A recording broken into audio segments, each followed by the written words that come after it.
You are weak. Not physically, not intellectually, structurally. You have organized your entire life around the approval of people who do not respect you. You speak when you should be silent. You explain when you should withdraw. You seek fairness in a world governed by force. This is not a motivational video. I am not here to comfort you or tell you that you are secretly strong. You are not. You have been conditioned into submission, and you mistake that conditioning for virtue. You call it kindness, empathy, being a good person. What you have actually done is weaponize your own weakness and call it morality. Most people should stop watching now. This will make you uncomfortable. It will contradict everything you were taught about how to be liked, how to succeed, how to navigate social hierarchies. If you are attached to your current identity, leave. If you need to believe you are already doing well, leave. This video is not for the comfortable.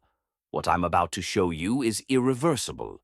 Once you understand the mechanics of power, not the theory, not the philosophy, but the actual machinery, you cannot go back to performing weakness and calling it decency. You will see every conversation, every social interaction, every relationship as a territorial negotiation. You will recognize the people who have been farming your compliance for years. Machiavelli did not write The Prince to make men moral. He wrote it to make them sovereign. That is what this is, a manual for psychological sovereignty. You have two choices: stay and transform, or protect your current self-image and leave. The door is closing. You talk too much. Every time you over-explain, justify your decisions, or fill silence with nervous chatter, you are handing away authority. You think you are being clear. You think you are helping people understand. What you are actually doing is begging for approval in real time. Weak people explain. Powerful people state. When you justify yourself, you communicate that your position is negotiable. You signal that you require external validation to act. You transform every declaration into a request for permission. This is why you are not taken seriously, not because of what you say, but because you cannot stop saying it. Machiavelli understood this. He observed that princes who constantly explained their actions appeared unsure of their own legitimacy. The moment a ruler begins to rationalize, he is no longer ruling. He is campaigning. And a king who campaigns is already deposed in the minds of his subjects. Silence is not the absence of communication. It is the presence of authority. When you speak less, every word carries weight. When you refuse to fill the air with reassurance, people are forced to confront the gravity of what you have said. They cannot dismiss you. They cannot negotiate. They can only comply or leave. Here is your correction. Cut your word count in half. For the next 7 days, say exactly half of what you would normally say. Do not explain decisions. State them. When someone asks why, say, "Because that's what I've decided." Then stop. Let the silence do the work. Watch what happens. The discomfort you feel is power leaving your body and returning to its rightful place. Most people will accept your authority immediately. The ones who don't are the ones who have been feeding on your need to be understood. Let them starve.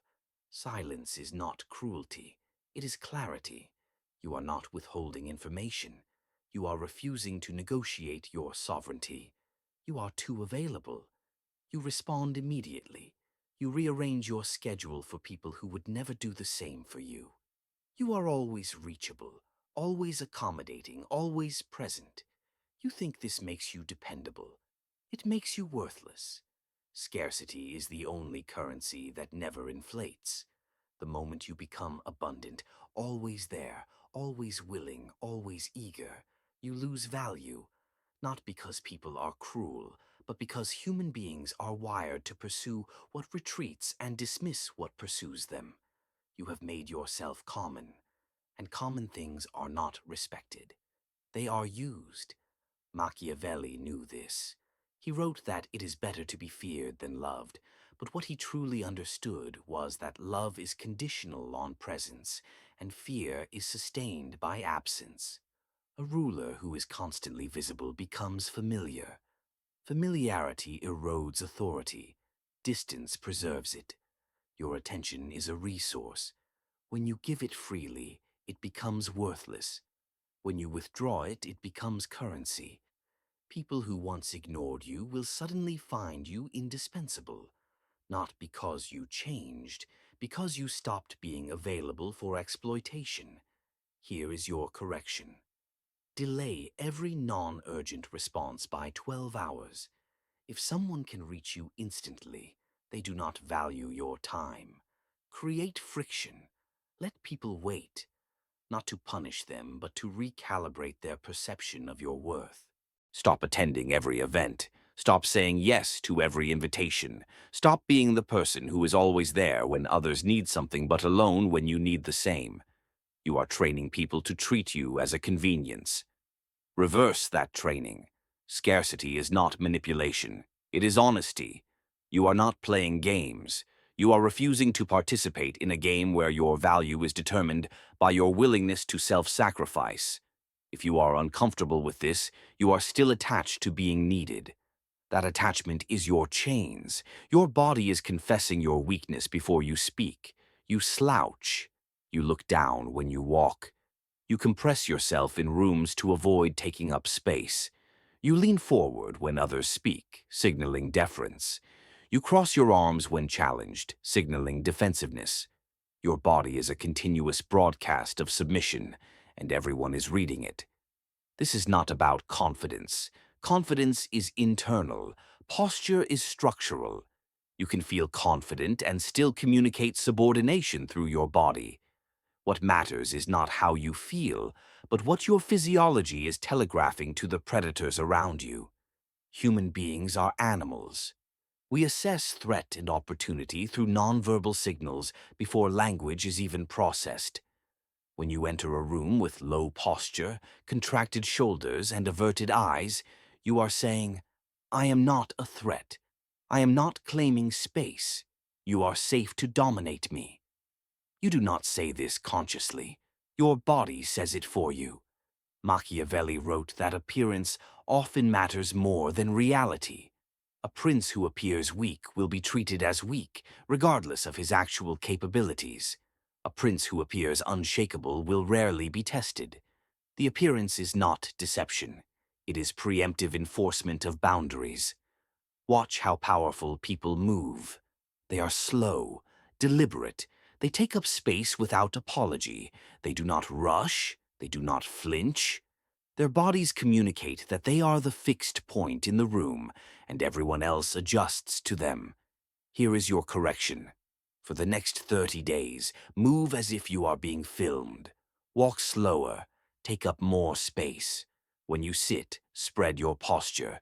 Do not compress. When someone speaks, do not lean in. Remain still. Let them come to you physically and psychologically. Stand with your weight distributed evenly.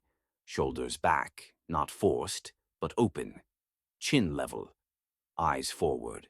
Do not look down unless you are looking at something specific. Your default gaze is horizontal. You are not scanning for approval. You are surveying your territory. This will feel unnatural. That is because you have been trained to make yourself small. You were taught that taking up space is arrogant. It is not. It is biological honesty. Predators take space. Prey yields it. Choose your role. If this feels aggressive, you are still thinking like a subject. A king does not ask permission to occupy his throne. You have been pretending that charm, agreeableness, and social maneuvering will protect you. They will not. In the end, only competence matters. The world forgives the disagreeable if they are competent. It does not forgive the incompetent, no matter how pleasant they are. You can be likable and powerless, or unlikable and indispensable. You cannot be both weak and protected. Machiavelli observed that princes who relied on the goodwill of others were always deposed. Goodwill is conditional. Competence is structural. If you are the only person who can solve a specific problem, you are immune to the politics around you. If you are replaceable, you are disposable. You have been investing in the wrong currency. You have been optimizing for being liked instead of being irreplaceable. You seek consensus. You avoid conflict. You smooth over tension. And because of this, you have no leverage. When the system needs to shed weight, it will shed you first because losing you costs nothing. Here is the correction. Identify one skill that makes you irreplaceable in your environment. Not useful, irreplaceable. Then become so proficient in that skill that removing you creates a crisis. Stop trying to be well-rounded. Well-rounded people are mediocre at everything and exceptional at nothing. The marketplace does not reward versatility. It rewards monopolies. If you are the only person who can do something critical, you are no longer subject to the whims of popularity. Competence is not about working harder. It is about becoming non-substitutable. The person who controls a bottleneck controls the system. Identify the bottleneck in your domain, then occupy it. This is not about passion. This is not about purpose. This is about leverage. Once you have it, you can afford to be disagreeable. You can set terms. You can refuse exploitation. Not because people like you, but because they need you. If you are still trying to be liked by everyone, you do not understand power.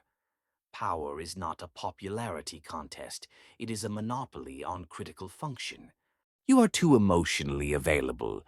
You react. You explain your feelings. You seek closure. You need people to understand why you are upset. This is not emotional intelligence. This is emotional incontinence. You are leaking your internal state to people who are using it against you. When you react emotionally, you hand over the controls. The person who can provoke you controls you. The person who needs nothing from you cannot be controlled. This is why emotionally detached people dominate social systems, not because they are cruel, because they are unreactive. Machiavelli wrote that a prince must be like a fox and a lion, cunning and fierce. But underneath both is detachment. The fox does not take the trap personally. The lion does not rage at the hyena. They respond strategically, not emotionally. You are neither. You are a dog barking at every disturbance, exhausting yourself defending territory you do not even own. Emotional withdrawal is not suppression, it is sovereignty. You do not stop feeling. You stop performing your feelings for an audience. You stop using emotional displays to negotiate for sympathy, fairness, or understanding. You stop giving people the satisfaction of knowing they have affected you. Here is the correction. For the next 14 days, do not explain your emotional state to anyone. When someone asks if you are upset, say, "I'm fine," and change the subject. When someone tries to provoke you, go silent. Do not defend. Do not justify. Withdraw. Watch what happens. People will panic. They will accuse you of being cold, distant, manipulative. They will escalate. Let them. Their escalation is proof that your emotional availability was the foundation of their control over you. They are not upset because you have changed. They are upset because you are no longer playable. Emotional withdrawal recalibrates every relationship. The people who stay are the ones who respected you. The people who leave are the ones who were feeding on your reactivity. Let them go. You are not being cruel. You are being unavailable for psychological farming. You explain your plans before they are complete. You share your strategies. You seek input, validation, collaboration. You think this is openness. It is self-sabotage. When you reveal your full plan, you give others the opportunity to obstruct it. You invite interference. You distribute the power of your vision to people who did not earn it. Worse, you create accountability to spectators who have no stake in your success. Machiavelli understood that a prince must keep his designs hidden until they are irreversible. Once a plan is in motion, once the outcome is inevitable, then you can reveal it. Not before. The moment you announce your intentions, you create opposition. People who would have ignored you will now feel compelled to have an opinion. People who would have been neutral will now position themselves against you simply because you gave them the opportunity. This is not about secrecy. This is about timing. You do not hide your goals because they are shameful. You withhold them because premature disclosure invites sabotage. Here is your correction. Stop discussing your plans with anyone who is not directly involved in executing them. Stop seeking advice from people who will not be affected by the outcome. Stop asking for permission from people who have no authority over you. Work in silence. Build in private. When the structure is complete, when the result is undeniable, then you can let people see what you have done. Not before. The people who are upset by this are the people who were planning to interfere. Let them be upset. You are not building a consensus. You are building a reality. If you need approval before you act, you will never act. You will spend your life in committee, negotiating with people who have no vision and no skin in the game. Move in silence. Let your results announce you. You are no longer the person you were when this video started. If you stayed, if you listened, if you did not retreat into comfortable denial, you have crossed a threshold. You cannot go back to performing weakness and calling it virtue. You cannot return to seeking approval from people who do not respect you. You have seen the machinery. You know how it works now. This is the transformation. You were a servant. You are now a ruler, not of others, of yourself. You no longer negotiate your sovereignty. You no longer ask permission to occupy space, to speak with authority, to refuse exploitation. You have become structurally ungovernable. Most people will not make it this far. They will watch 5 minutes and leave. They will feel the discomfort and retreat into their existing identity. They will call this video toxic, manipulative, harmful. Let them. They are protecting their chains. You are different. You stayed. That means something. But understand this. What I have given you here is the surface. There are deeper patterns. There are more precise mechanisms. There are techniques I did not include because they are not for public consumption. Some knowledge is not meant for crowds. Some transformations require direct transmission. If you want more, you will have to seek it. I do not chase students. I do not beg for attention. I make knowledge available to those who are ready to claim it. You now have a choice. Return to the world as a ruler, or slip back into servitude. The door is still open, but it will not stay open forever. Most people fail here. They learn the laws, feel the power, and then apologize for it. They return to weakness because it is familiar. Do not be most people. You are no longer one of them. Act accordingly.